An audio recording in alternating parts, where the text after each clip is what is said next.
Welcome to the Dragon's Library, your source for games, movies, shows, and more.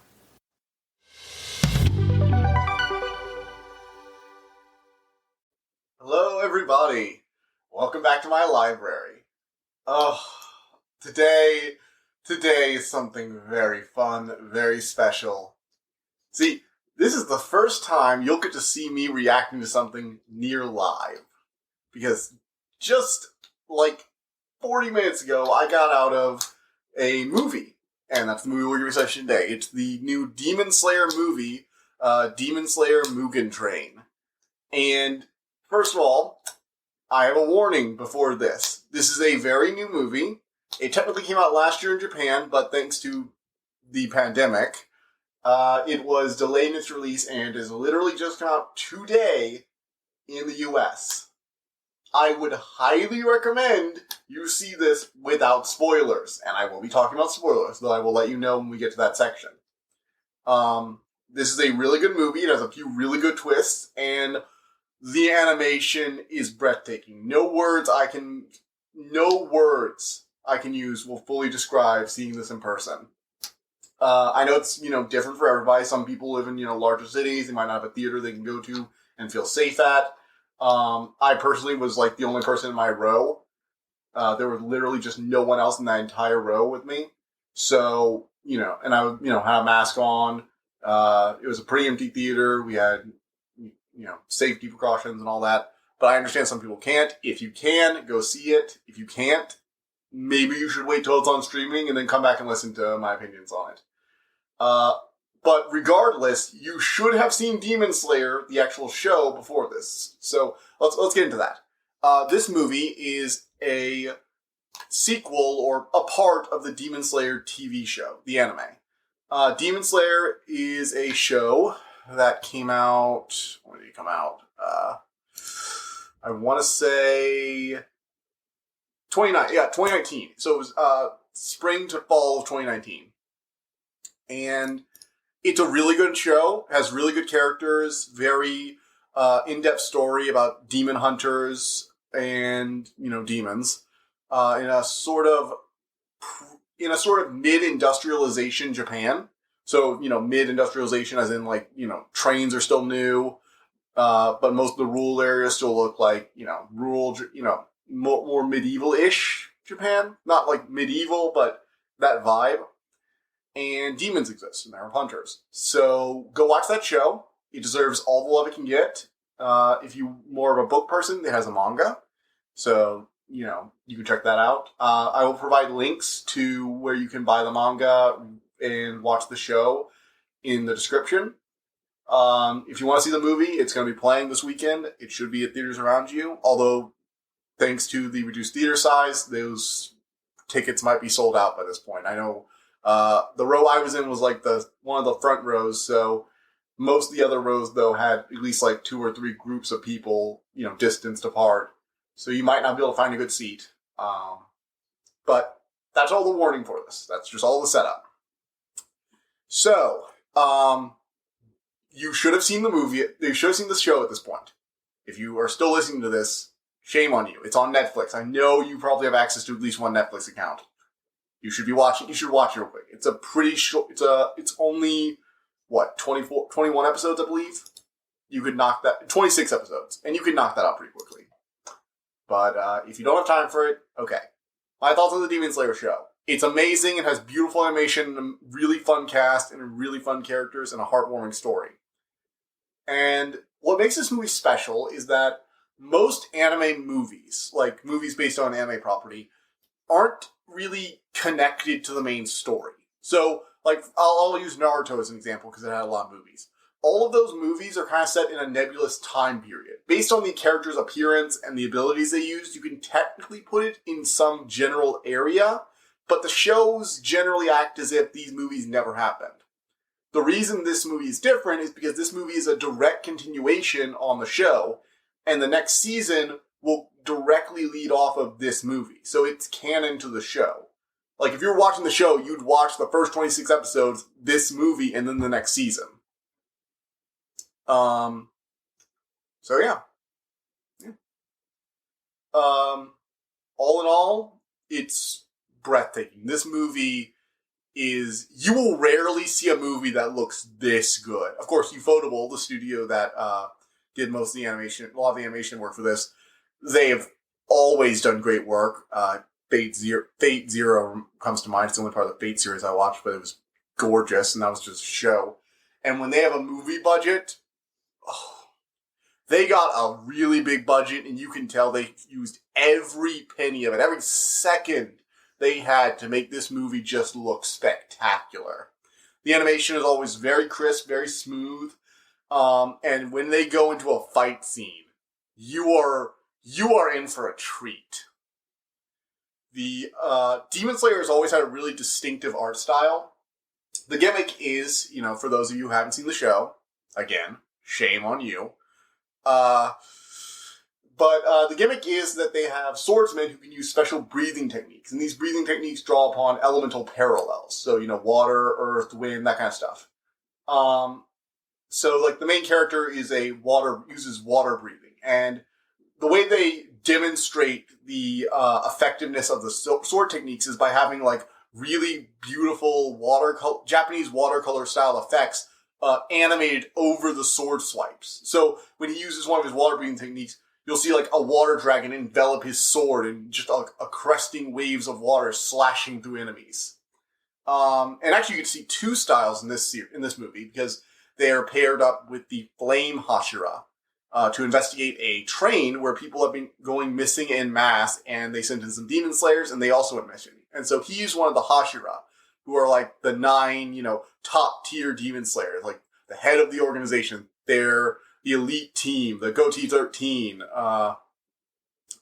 It's a pretty common trope in anime, and he's the fire elemental one of them. He has this really weird, direct kind of, "Hello, I'm me. This is a wonderful day to see you. I know, right?" And his personality kind of annoyed me. When we first started on the train, he was eating and saying "delicious" after every bite, and I was like, "Oh god, am I going to put this was a whole movie?" But as the movie goes on, he becomes very fun. He's always upbeat and interesting, and he gets serious when the situation calls for it, but he never loses that sort of inner fire, which I guess is really appropriate for him being, the fire elemental of the team. And he really grows on not just you, but also the other characters, because there are 3 up-and-coming Demon Slayers, and he even agrees to start trying to... Well, we'll get there. I'm trying not to do spoilers right now, so just giving the bare plot. Anyway, at the end of the last episode of the anime, the demons have this ranking system of 12 higher-ranked demons. So you have the top 6 and the lower 6. And their boss got really angry at the lower 6 because they haven't been improving, whereas the top 6 haven't been basically unbeaten for centuries. The lower 6 constantly flunk out or die or get murdered by the Hashira. So he decides to kill all of them. But one of them manages to convince him that he deserves a second shot. And he's called Lower 1. Also known as Inmu. And so he gets some extra blood and a power-up from their boss. And he's sent off to hunt down and kill a Hashira. And also kill Tanjiro because, we haven't know the reason yet. He seems to have some personal grudge against him because he reminds him of what we think is Tanjiro's father. So there's some potential history between the leader and first demon and Tanjiro's father, which will be interesting, because we already know Tanjiro's father seemed to have mastered some kind of fire-breathing technique, which Tanjiro also uses. Although it's considered different from the flame techniques that the flame Hashira uses. So, anyway, so they go to investigate the train. Of course, he's doing it. He has some human helpers, and that's the story. That's the basic outline of it. They fight him. Some stuff happens after they fight him that is really cool. The characters are all fun. Inosuke is a little energetic. Some of the scenes made me facepalm just to how goofy they can be, because it's really, really amazing how this show can go from super serious and bloody, limbs flying everywhere to, they're just a bunch of kids. This is kind of sad. Nezuko is cute. She's always kind of adorable, especially when she size changes. because that's the main character's motivation becoming Demon Slayer. His family was murdered, but his sister was turned into a demon, and he's trying to find a cure for her. And she has managed to avoid eating anyone for years and has learned to somehow gather her energy by sleeping during the day instead of devouring humans. So she has like a muzzle on her to just, as a reminder to never try and eat humans.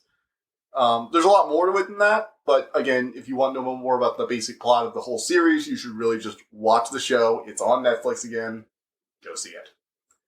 So yeah, that's the basic overview. The plot's pretty fun, and Mu is a cool character. A cool villain.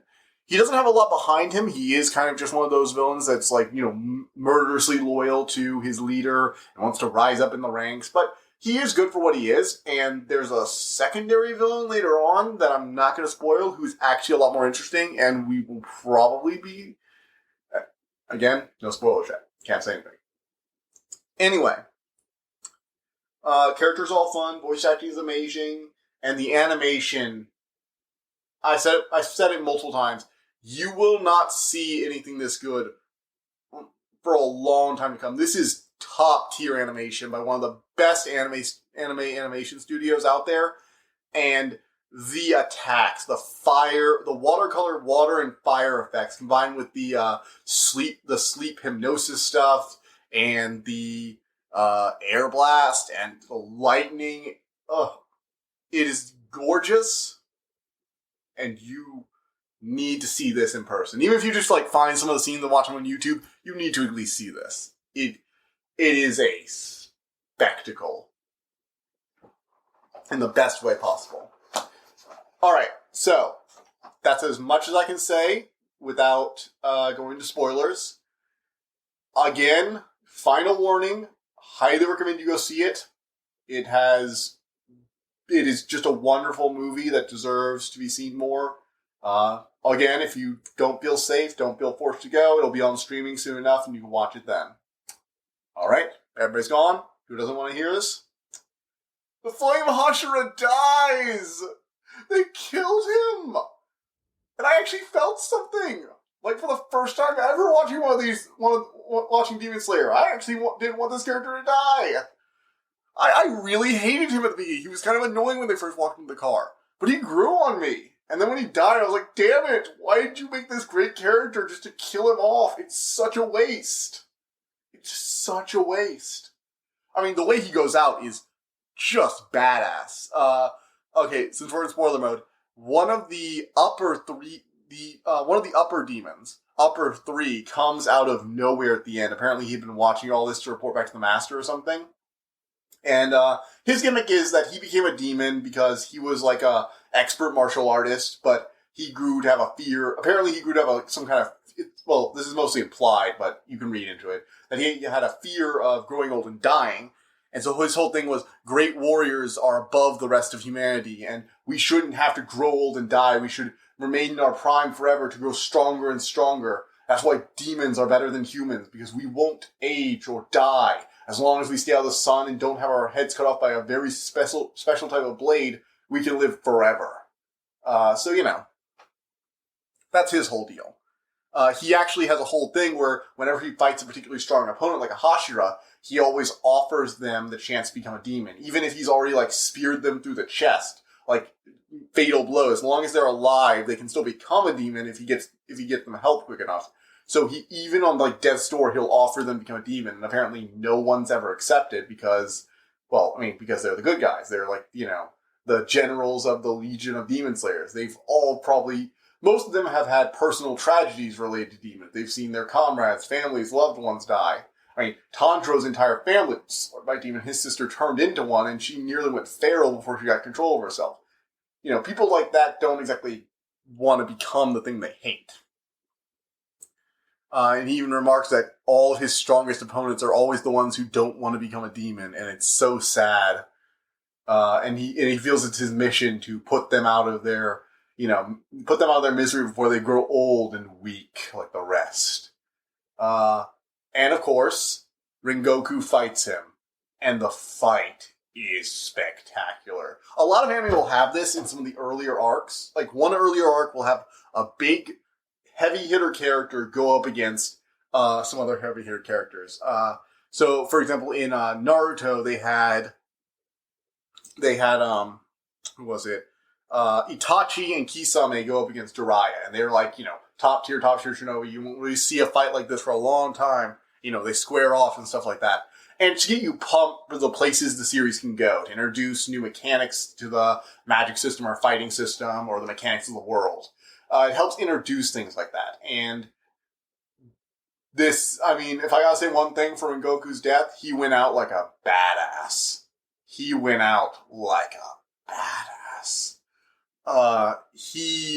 So Rengoku ends up fighting him, but of course he's a demon, and his regeneration is even faster than most demons since he's one of the most powerful of them. And he's just regenerating from everything you can throw him, and he can't cut off his head, which is the killing blow. That's how you kill them. You gotta cut off their head with a special type of blade, and they won't regenerate from that.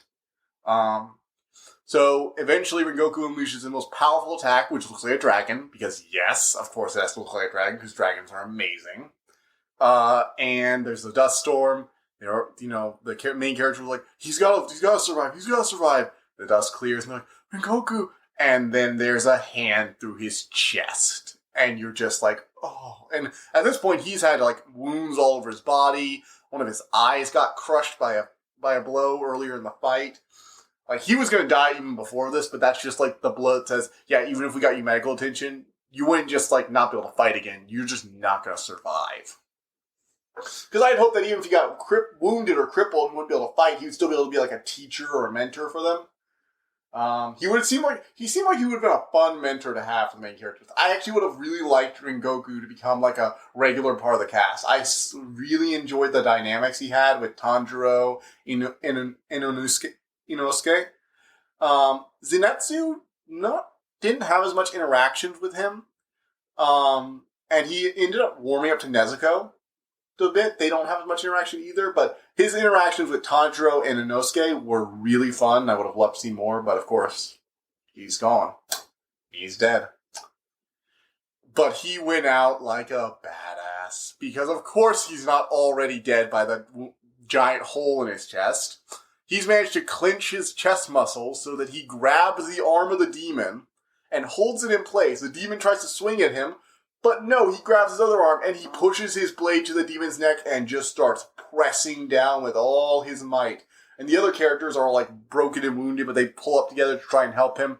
And the demon sees the sun rising, because demons can die. The only other way demons can die is sunlight. It'll burn them, vampire style. But, and the only way the demon is terrified, because his neck is half chopped off at this point. He's struggling with all his might. The sun's about to come out. And the other characters are rushing to hit him, and the last possible second, Lower 3 manages to literally rip his arms off. Yeah. He doesn't get the arm out. He rips them off with pure force while he runs from the sun, trying to find a place to hide during the day. Tanjiro gets in one final blow, throwing his sword like a spear and calling him a coward as he runs away. He was perfectly willing to fight when he had the advantage of infinite regeneration and no sunlight to harm him. But as soon as the sun comes up, of course, he runs like a coward. Gives a big old speech. And then Rengoku sits them down. He manages to hold on for a bit longer to give them a final speech. And to give Tanjiro some advice on his father's technique he had remembered, and turned into a fire technique that he's been using, the Hinokami. And yeah. Rengoku dies, and you just get this last final scene of the ravens they use as messengers going to inform the rest of his Hashira, and them just mourning him. And their leader, they have this blind old leader who they all treat with immense amount of respect. He is just kind of melancholy, but not sad, because he's really old and sickly, and it's clear he's gonna die soon. And he's happy that at least he'll be dying soon enough that his friend, his trusted disciple, won't have to wait long to see him again. And so it's all really heartbreaking and horrible, and you just want him to come back because he was such a fun character with so much more use in the series. But that's what makes character deaths in series, important. When it comes to a character in a show or a movie or a book, the reason it's impactful isn't the same reason somebody dying in real life is impactful. world, because this was something that it had potential. Whenever you're reading a story, each character has potential. You unconsciously think of the ways this character could be used in the future. When he says he was going to teach them, I just imagined all the different lessons and moves and stuff. And I imagined scenes of him teaching, and I wanted to see those for real. But when they kill him, they prevent you from seeing those. They rob you of that potential. That's the gut punch. It's not the same as a person dying. It's a less personal thing, almost. It's almost like the writers taken something from you. They took the potential of those scenes and threw them away. So you're left with the sadness, the loss of that potential. Anyway, this has run very long. It's probably the longest episode I've done, except for that two-parter. That was my first episode. So I'm going to go ahead and start my closing marks. Overall, I would rate this as one of the best anime movies I've ever watched. This is up there with some of Studio Ghibli's works, if you're interested in other anime movies and stuff like that. Demon Slayer is a good show to get into. This movie will blow your mind if you're not used to this kind of animation. My brother actually got into it when the show came out, and I'm not sure if he knows the movie's out yet. So yeah. Great show, great movie. If you like this, if you end up liking this kind of stuff, you can check out more stuff like this on Funimation or Crunchyroll. Studio Ghibli's works are great things if you want to get into anime movies. And yeah. So I'll link some stuff in the description if you want to check it out. And if not, I'll see you guys next time. So next Tuesday, we're going to be checking out the Mortal Kombat movie because I want to see that. It looks decent, and it's a new movie coming out, so I decided, let's do something recent to go with this recent movie. After that, since we've had 2 movies in a row, I'm going to go ahead and grab a video game. I'm going to be finishing up playing my playthrough of Subnautica soon, so if you're interested in underwater exploration, you should tune in for that on Friday. It's been great, just shouting into the void again. Hope you come back to the library then. See you around. I hope you enjoyed listening to this episode, and thank you for listening to the Dragon's Library. Please subscribe to this podcast to be notified of new episodes. The Dragon's Library releases new episodes Tuesday and Friday each week, and you can follow us on Twitter at dragon_library2. If you want to suggest an episode topic, my email is in the description below. And as always, thank you so much for all your support.